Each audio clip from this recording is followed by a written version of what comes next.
روضہ امام رضا علیہ السلام کا مختصر سا تعارف۔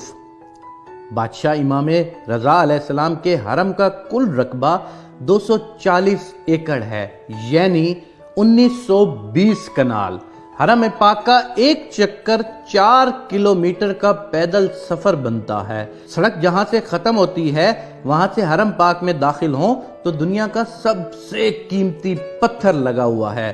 وہ گرینائٹ لگا ہوا ہے جو گرمیوں میں ٹھنڈا رہتا ہے اور سردیوں میں گرم ہوتا ہے۔ صحن کے باہر جو ابتدائی دروازے ہیں وہ اتنے قیمتی لکڑی کے ہیں جو دنیا کے کسی بھی بندے کو دستیاب نہیں ہیں۔ پھر جب صحن ختم ہوتا ہے تو آگے شروع ہو جاتا ہے حرم۔ حرم پاک کے جتنے دروازے ہیں وہ سب کے سب سونے کے دروازے ہیں۔ ایک دروازے میں گلوب کی طرح لٹکا ہوا ایک فیروزہ ہے۔ اس فیروزے کے بارے میں حرم کی کتاب میں لکھا ہوا ہے کہ پورا ایران برباد ہو جائے اس پتھر کی قیمت سے دوبارہ آباد ہو سکتا ہے۔ بادشاہ رضا علیہ السلام کے مہمانوں کے لیے جو سبیلے ہیں وہ سونے کی ہیں اور جو پینے والے برتن ہیں وہ چاندی کے ہیں۔ جو ہی صحن ختم ہوتے ہیں آگے جوتے اتارنے کی جگہ ہے۔ جدھر زوار اپنی جوتیاں اتارتے ہیں وہاں پر میرے بادشاہ کے 8000 نوکر کھڑے ہیں۔ اور یاد رکھنا وہ دنیا کے کوئی عام بندے نہیں ہوتے کہ جو بے روزگار ہوں اور چلا جائے اس کام کے لیے۔ ان میں 90% لوگ ایران کی فوج سے ریٹائرڈ میجر، جنرل، کرنل اور بریگیڈیئر جیسے افیسرز ہیں۔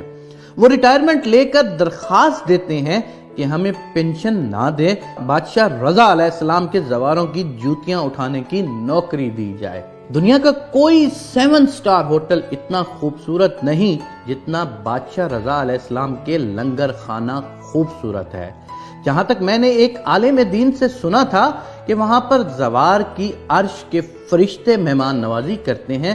یہ جتنی بھی چیزیں ہیں، سونا، چاندی، اینٹیں، پتھر، ان سب کی فیکٹریاں امام رضا علیہ السلام کی اپنی ہیں۔ کچھ صحن ایسے ہیں جن کا رقبہ بہت وسیع و عریض ہے۔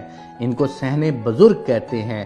اذہان میں جو بزرگ، ضعیف یا معذور زوار مہمان آتے ہیں ان کے لیے صحن میں امام رضا علیہ السلام کی گاڑیاں کھڑی ہوتی ہیں، اس لیے کہ میرا زوار چل نہیں سکتا، اسے سواری پر لے کر آؤ۔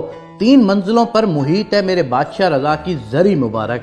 ان تینوں منزلوں کی زیارت کی جاتی ہے۔ ان تینوں منزلوں پر دنیا کی ہر کرنسی، روپیہ، یورو، ڈالر، ریال، دینار، پاؤنڈ وغیرہ ہر قسم کی کرنسی سے بھری ہوئی پڑی ہوتی ہیں۔ یہ تینوں منازل ایران پر تقریباً 44 سال سے پابندیاں ہیں۔ ایران بادشاہ رضا کی جوتی کا صدقہ آج تک غریب نہیں ہوا۔ مملکت ایران مقروض ہے۔ اس 8ویں امام کی لاکھوں کی تعداد میں مولا کی فیکٹریوں میں ایرانی لوگ ملازمت کرتے ہیں۔ کروڑوں گھر امام رضا کے سہارے سے پلتے ہیں۔ 4 کلومیٹر میں پارکنگ ہے جہاں پر صرف وہاں پر کام کرنے والے نوکروں کی گاڑیاں کھڑی ہوتی ہیں۔